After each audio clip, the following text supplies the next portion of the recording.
Great. Good afternoon, everyone, and welcome back to the issue briefing. As we gather on the sidelines of the UN General Assembly, I think we are confronted by a couple kind of opposing trends. On the one hand, massive reductions in poverty and a lot of progress and success on that front, and yet the stark reality that by 2030, half of the world's poorest people will live in countries that are affected by war and instability.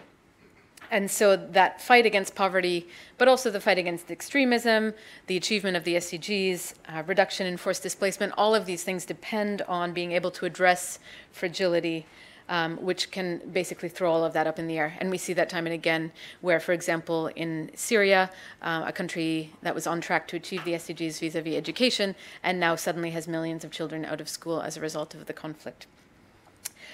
And yet, despite that very kind of pressing reality, fragile states are often, as Yves will attest, left to humanitarians to deal with. And yet, every year, humanitarian needs are rising, and the amount of money available to respond to them, or at least the gap in the money needed to respond to them, continues to increase as well. So, for all those reasons, promoting inclusive growth in fragile conflict situations is now a key priority for development. And we've begun seeing development actors playing a role in fragile states, for instance, the World Bank. But how widespread are those partnerships? How sustainable are they? How scalable are they? And what else do we need to see to be able to really shift the needle on this? That's what we'll be looking at in the next half hour. I'll be your moderator, Heba. I run a news organization called IRIN, which reports from the heart of fragile and conflict-hit states to produce journalism that amplifies the voices of the people affected by these conflicts and other humanitarian crises, and to inform policymakers like you. And I'm going to turn the discussion to start off to Rafat Al-Akhali, who is sitting to my left and was part of a commission struck by the London School of Economics and Oxford University to look at policy that can guide economic growth in fragile states in particular. Rafat, can you tell us a little bit about that commission and what you came to describe as the fragility trap? Sure, thank you. And first of all, thank you as well to IRIN and to you, I guess, because I come from Yemen, and IRIN is one of the very few outlets that actually covers what is happening in Yemen and very closely shows what is happening on the ground there, so thanks for that. But as you mentioned, the LSE Oxford Commission on State Fragility basically started from the position that we know fragility is the key issue today, especially if we look at, for example, any of the SDGs will not be achieved if we do not address the challenge of fragility in the world. We know from estimates that over 50% of the poor will be in what is called fragile and conflict-affected states by 2030. So if we're not able to address fragility, we will not be able to achieve any of the SDGs. And we looked back at the track record of the past at least 15 years of working on fragility, and it's not a good track record, I'd say. Fragility is getting worse in the world. The number of states that are labeled as fragile states is increasing. It didn't look like the current international approach was having a lot of success in addressing that. So we looked at different case studies of over 17 countries. We talked to a lot of policymakers, and we tried to come up with what would be a more practical and a more successful approach that both international community actors can take, but also governments and policymakers in situations of fragility can use for that. And can you just describe what this term that you came up with, the fragility trap, what it means? So we figured that being in fragility is basically more of a syndrome that feeds off each other. So you've got on one side lack of security, which is also affected by a lack of legitimacy in the government, which is also affected by causes as well a breakdown in government services, in the efficiency of government. So not only the legitimacy, but also the efficiency. And also then it causes very little private sector activity to be happening in these countries. So it's all feeding off each other. And once you're in that trap, you cannot escape from it by simply trying to think of where you want to be, and typically that's kind of the approach. You look at a fragile state and you say, what do I want this state to look like? I want it to look like something like Denmark, and therefore, you come up with this very long list of priorities that you want this country to go through, and it breaks down every time you try to implement it. So we thought there needs to be a shift in how we're addressing that. And we'll come to that in a minute. But first, I wanted to turn to Yves Daccord on my right, who is the Director General of the International Committee of the Red Cross, one of the most field-based aid organizations on the planet and working in the most fragile states out there. When you're on the ground or your teams are on the ground, Yves, how do you see the challenges in overcoming this fragility that you've been, in some cases, working to address for decades and decades on end? I think at least two different levels. One is, I think Rafat just mentioned, when we talk about fragility, we talk about long-term problems and layered problems, right? So I think we are talking about a situation where the vital infrastructure, the vital systems are, if not completely destroyed, on a very weak situation. You talk about Yemen, for example. If you look at the health system, the water sanitation system, the education system, these are systems which are not supporting anymore the population. And we see that in Ukraine, we see that in South Sudan when there is a system. We see that everywhere, in Syria and all the places. That's one element. I think we know that. I think the second point is, I think we need to talk about what is the reality. And the reality is, fragility has a tendency sometimes when we talk about to hide the real issue. The real issue is, we are talking, and this is when it's most difficult, we have to connect, in fact, fragility with armed conflict and violence. Because, of course, that makes it much more difficult. And yet we have to recognize this is a situation, most of the case, where the local or the national authorities are not in a position to provide basic services for their population. Or because they can't, really. They don't have the infrastructure, they don't have the money, they don't have the people, or because they are at war. And here, maybe this is something, especially when we are here in New York, when we need to reflect. Because we still have a tendency, when we look at fragility, to look at boxes, right? This is development, this is humanitarian. And this is exactly where we are so much squeezed today. So the question is not new. We've seen fragility over the last 20 years, right? When did fragility start in Afghanistan, when it ended? Or in South Sudan, or in Central African Republic? I think what it seems to me, maybe since 2 years now, since the famous World Humanitarian Summit in Istanbul, is there is maybe a sense that this is where we collectively need to start to focus. But if we want to focus, we then have to change our boxes and the way we are talking and willing to engage when it comes to fragility and armed conflict. So my methodology in this session is to first understand the problems before we diagnose it. So we're going to come back to Yves as well in a minute. But first, I think increasingly now there's a new definition or wave of fragility. So you've got the fragility in the country of origin, if we use that crude term, and then you've got now, as a result of that fragility or instability, people fleeing into other countries at unprecedented levels, and then becoming a risk of further instability and fragility in the countries that host them. So with that, I'm going to turn to Sasha Chanoff, who's the executive director of RefugePoint, which is an organization that obviously, you might guess, tries to help refugees. But describe to us, Sasha, how you see fragility through a refugee lens. Thanks, Heba. It's a pleasure to be here with all of you, in particular with Yves. I've been working for 25 years with refugees, and when I've been in the Congo or South Sudan or other places, I always see ICRC there on the front lines of these conflicts, risking their lives, so it's a real honor to be here on stage. I would add another dimension to this idea of fragility and the fact that fragility feeds off itself. When there is a refugee crisis in a particular country, let's take Rwanda, for example, then you see a big influx of people into the Congo, and that led to a spark in the Congo, which led to war in 1996, which has now lasted until today, more than 2 decades. And that has contributed to instability in other countries around the Congo. So you see that fragility feeds off itself. And one of the other dimensions of this growing refugee crisis, and I think everybody here knows this, but it's the fact that people don't go home anymore. The average amount of time someone's a refugee is 20 years and growing. And so with an unprecedented number of refugees in the world who are not going home, we have to find new ways of addressing refugee crises and refugee challenges, because otherwise more and more countries may become unstable. And so RefugePoint is focused on finding solutions for these challenges, finding solutions for refugees, and thinking about how to do that in a collaborative fashion. So let's turn to solutions. Rafat, your commission came up with 10 recommendations in terms of how to change the game, so to speak, in dealing with fragility. Can you give us a sense of what you found? Yeah, I mean, one of our main findings was that we need to be much more realistic than what we are as an international community, both from the fragile state side and from the international side as well.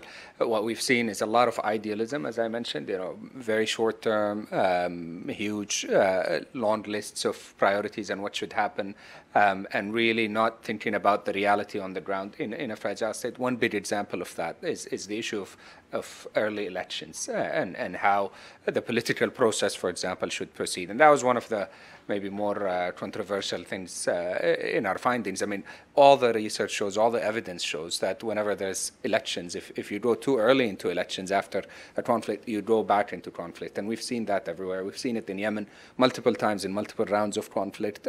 When you get to a point where if there isn't enough social cohesion in a lot of these societies, you go into elections and it's a winner takes all, and it starts breaking. So when we published our report back in April, the report calls for an extended period of power sharing, and that you need to find this, some sort of an equation for the main powers to share in that country and let it develop organically, kind of. Don't put these artificial timelines that, within 1 year you have to go into elections. Now, it was interesting because after that, we had Zimbabwe, and we had the moment in Zimbabwe where there was a chance for a change. And unfortunately, the same international approach applied, the same approach that the UN now applies in Yemen, in Libya, and everywhere else, where people said, you have to have elections. Everyone was pushed into elections. We talked to a lot of even opposition leaders who were saying, we all knew that elections is not what we needed, but everyone said, you have to have elections or else. And so we went into elections, and everyone knows now what happened in Zimbabwe when that happened. So that was one of the key ones. But we really emphasized that it's about security. Without security, you cannot get anything else. And aid has moved away from security maybe too much, and we need to try and think about how we can prioritize security. And it's about private sector, and how can we, in the absence of government-efficient services, how can we give enough space for private sector to really flourish in these situations? But if we take Yemen as an example, since you're from there, and Rafat was the former Minister of Youth and Sport in Yemen under the Hedi government back in 2015, what would have worked in Yemen? Especially if you look now at the international community's involvement, at the quote-unquote proxy war that's taking place. You've got various levels of engagement, each of which are failing in a sense. How would, having done the research you've now done, how should things have been done differently in Yemen? So I think one big point was the attention to the economy side. So that attention to the economy and the private sector and all that was not there. So typically there's a lot of focus on the political process. That's what happened on Yemen. Everyone was focusing on the national dialogue and everything else that's happening there. In the meantime, all the services were collapsing. Citizens were not seeing any benefit of the change that happened. And so, it eventually boiled and everyone couldn't take it anymore. So more focus on the economy side and especially how private sector can help there and jobs and job creation.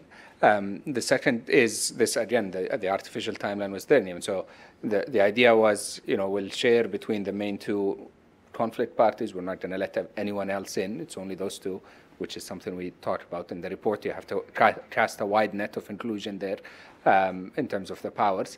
But then we were told, within 2 years, you have to have a national dialogue, you have to have a new constitution, a referendum on it, and elections, and end this all, quickly, and let us move on to something else.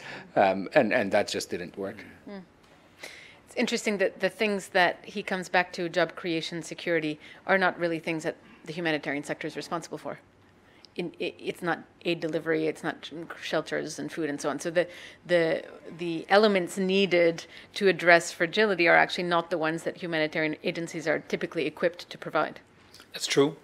On the other hand, the fact that we are more and more conscious ourselves that we don't have to look at a situation like Yemen or Syria, Afghanistan 30 times 1 year, but we start to agree that we want to look at a bit more long term, makes us also much more aware, more ready also to listen what people are telling us about the evolution of the needs. Doesn't mean that we are ready to respond, but if I look at one example in my organization is we are not an organization dealing with and being an expert in education. But it's very clear over the last 5 years that education is more and more becoming really a humanitarian need as much, and people will express them as a need, right? Mm-hmm. And as an organization, what you need to do is, and I think this is something that the sectors need to learn, you don't look at people through your own product or response that you have, right? Mm-hmm. You accept that you look at people through, in fact, their problems, and you are able to listen to that. So if people are telling you that their problems is an education problems, then you at least need to understand what they're telling you, and maybe be honest and open enough to say that's maybe not my contribution, but my contribution is maybe to bring them or to connect or to create an environment which is conducive for that. And that's, for us, is really a big change and a big shift. So that's really one element. I think the other element, which I really would like to insist, is also that if we are ready to work on long terms, we need to then to be specific also what is our contribution, but what are our limits also. So very clear, job employment is something important that we need to hear, but we will not be able to let's say bring that, but at the same time we will be able to understand what it requires maybe to maintain or manage a minimum of stability in a community, for the community to start maybe locally to create a minimum of environment in which we operate. So I think there is a role to play, whereas as a humanitarian, we will not bring an economic added value, but maybe our own ability, if I look at my own organization, to talk to all the parties to the conflict, might be very useful to create a moment where the environment is conducive for a slightly different investment. And my last point, what we've learned over the last few years as an organization, ICRC, is we've tried to also influence, in fact, development actors like the World Bank, but also private sectors, not so much to support us, but we would like them to start to take a different look at risk and risk sharing. And we think, and let's be very clear, it's related to migration and to Middle East. It's very clear, let's be honest, if the conflict will continue to be in some part of Africa or Asia, you will have a less interest. But today, the fact that Middle East, the fact that the migrant crisis is affecting directly Europe or part of the Western world has changed slightly the dynamic. And I think what we would like is that this organization, private sectors, the World Bank, a platform like the World Economic Forum, starts to understand that it's critical to invest within the crisis. And I know it looks crazy when you look at terms of risk, but there is something that we need to look into that. And that people don't say, look at conflict as, when I see a conflict, I'm opting out, by essence. But it's a big challenge, because the tendency right now of states, even if I think they understand that, their, in fact, insurance system is going for a zero risk tolerance. So I think there is really a big questions among us on what type of risk, what does that mean, why it's important to invest. And I would say very careful. I would be clear, we need to ask for investment not on reconstructions, but possibly just making sure that systems like water sanitation, for example, do not collapse completely. And I think there is really a benefit to be able to do that in terms of, having a system which at least is able to absorb shock, which is able at least to serve the people, not perfectly, but very critical. So all that seems very basic, but there is still a lot to push, and also a lot to make sure that, in fact, actors like private sectors or also the World Bank are able to change their risk systems and their system of accountability to be able to do that. So can you give us some concrete examples of that actually taking place, where you're able to connect the dots between all those actors and make an investment in a fragile state seem feasible? Okay, let me maybe give you two examples. One is really related to the World Bank, and I credit to the leadership of the World Bank over the last 2 years. They did one thing which is, before being concrete, was very important. It was to link extreme poverty, fragility, and armed conflict. In their environment, frankly, that was not that easy to do that. And then we've worked with them very closely on some cases like Somalia, for example, where they were able and interested somewhat for the first time to support an actor like us to start to learn, in a way, how can they invest in an environment where, in fact, the Somali government was not in a position to provide the response. Not easy for them, very concrete. We're doing the same right now with South Sudan. And I think our expectation over time would be that somewhat the World Bank have a system which allow them also to have that type of investment in a very complex environment where, in fact, the local government is not in a position to provide the response. That's very concrete, and I think it takes a lot of time because they have to change their system to be able to do that. So that's one. Be totally different is I was looking at the time, a few years ago, I was looking for finding complementary investment to help us to work multi-year, right? Not to replace donors, but really to be able to look at the two type of new financing models which will help us to do that. And to be honest, I didn't find it. We looked at carefully around that, and we were not able to convince any donors or any development actors or private sectors to do that. So what we decided is... I'm not clear, that you couldn't convince them to do what? To invest multi-year in a... I was hoping to find a social investment bond, develop for the development that we can use, for example, humanitarian. It was not possible. So what we decided was, in fact, to do ourselves an investment bond. We did that specifically on one issue, which is, in fact, physical rehabilitation. We did that because it's an extreme vulnerability, very complex situation, and because we were able to do that a 5 years project. And what was interesting for us was able to attract outcome donors, and in that case, most of them were state. But what was fun, interesting, they were ready to, in fact, change this legislation to be able to pay after 5 years. And what was also interesting, of course, is to attract, of course, social investor. Some of them, of course, joining that for the first time and being able so much through this mechanism, not so much to finance us, but to start to be interested about what kind of risk they're ready to engage in that one element. So for us, it's not so much the money we attract, 26 million in that case, was much more what it allowed us to do in terms of 5 years. It's very different when you plan 5 years in armed conflict, what type of planning, what type of result do you want to achieve, but also starting to have a different set of conversation with social investor and outcome funder to try maybe to repeat that at other moment. And not just us, but that they would be ready to repeat that in other situations.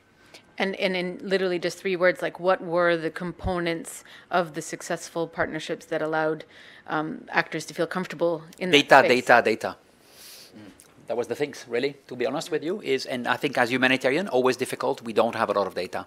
Or maybe we have data, but we don't have the historical data. You build a product like that, you have to have historical data, you need to be benchmark, you need to be able to measure against something, and I think this is one weakness that we have in our sectors. We don't have always the data necessary to be able to look into that. If there's one thing I've learned... That would convince them that it's not as high a risk as they think. I think they made a very thorough analysis, I can tell you, but I think the fact that it was not the only way. But without the data, we would have not been able to make a deal, because when you bring around the table outcome funder, social investor, and us, you have to agree on the result you want to achieve. And you need to be able to measure that, and you need to have historical data. And I can tell you there is very few programs, just like my organization, where you have the 10 years data who allows you to really say, okay, because what you do, you're measuring, in fact, progress. And it needs to be dynamic. And if I look at my own organization, physical rehabilitation was one, water sanitation was another one, but there was not that many programs where I had 10 years, kind of deep in terms of data. So the data question, much more important than what we thought. Sasha, if we agree that refugee hosting contexts are potential sources of instability if poorly handled, what are some partnerships that you've struck that kind of look at this question differently and that try to address it in a more productive way? I appreciate what Yves said about looking beyond your own organization, because right now the humanitarian response system is broken. It's not fit for the magnitude of the crises today. How it works is that tents and food and aid and other resources are provided to refugees on a year-over-year basis, but there's not enough money to do that anymore, and that's why people are forced into dangerous and deadly onward journeys. So one of the things we're seeing is interesting. Klaus Schwab talked about this morning the idea that the World Economic Forum should be a platform for the institutions of tomorrow. And when I heard that, what I thought about is the need for innovative collaborations to come together and to think about humanitarian response in a new way.